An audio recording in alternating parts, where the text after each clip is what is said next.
Good afternoon, everybody. How's everybody doing? All right. My name is Oscar Cancio. I am one of the Senior Assistant Directors of Admission at the University of Southern California. About 40 of us just finished making recommendations to the committee for admission, so it's nice to have folks, human beings, as a company instead of a computer and college applications. So thank you again for having me here today.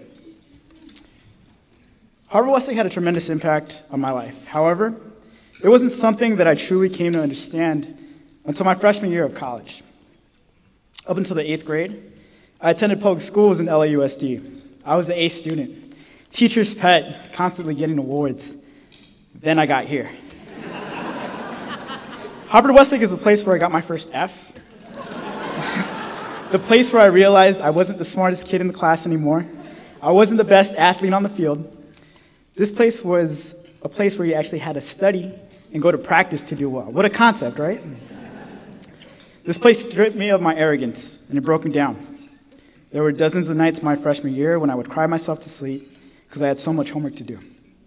I remember Mr. Cheney's assigning reading that required lots of critical thinking, tons.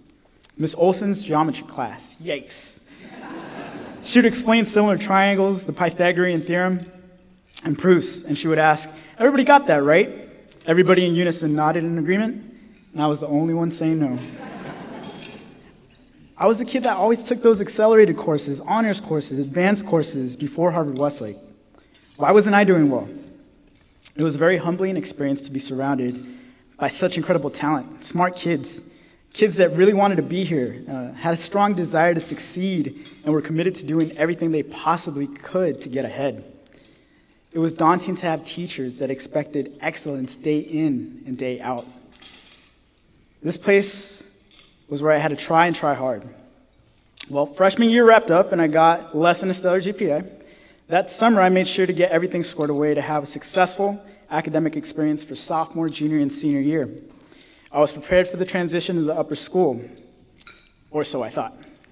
Things simply got harder. Every subsequent year at the upper school, there was no stopping it.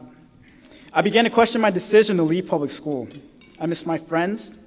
I missed being the popular kid, the smart kid. Could have easily been the valedictorian, the star on the football team. Had a pretty easy life and not really tried too hard. Well, senior year came around and I figured I should apply to college, right? So my college counselor, Miss Bird, and I got together to prepare my college list. I remember only applying to schools in New England and the Midwest that had a hockey team. That was my criteria. Forget the stellar academic reputation and things that could actually help you out with your career. I needed to have hockey. Fortunately, Miss Bird had my best interest in mind, and she recommended that I apply to some schools called NESCAC schools, New England Small College Athletic Conference schools. So I said, sure, why not? So I applied to places like Bowdoin, Colby, and Bates, some pretty top schools. I thought she was slightly crazy for having me apply to places where the admit rate was below 20%. Hadn't she seen my GPA? Fast forward a few months, and guess what? I got in. I got into 25 out of 26 schools.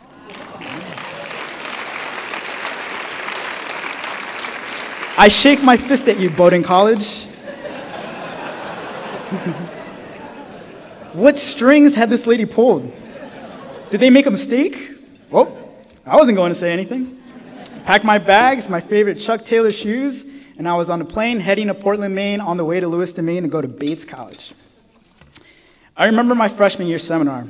Our professor assigned our very first college assignment to class, a 10-page paper, to analyze the cultural identity of the main character of a book that we had just read. I said, 10 pages? That's it? Sure. Why not? I think we signed more at Harvard-Westlake, right?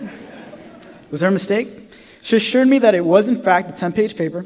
I looked around, and everybody was freaking out. Determined to begin a new chapter in my academic life, I finished the assignment that very night. I figured a C would probably do, right? First try. Turned in the paper, got it back, and I got an A. One of the first A's I had received since middle school. Oh my God. Everybody else in class got a C or a B minus. My professor had me stay after class. Wait a minute, did she think I had plagiarized or something of the like? I knew MLA for, man. I went to Harvard-Westlake. What was the deal? Everybody left, and she said, "You're an exceptionally talented writer. Can you please tutor some of my students here, some of your peers, to write a paper?"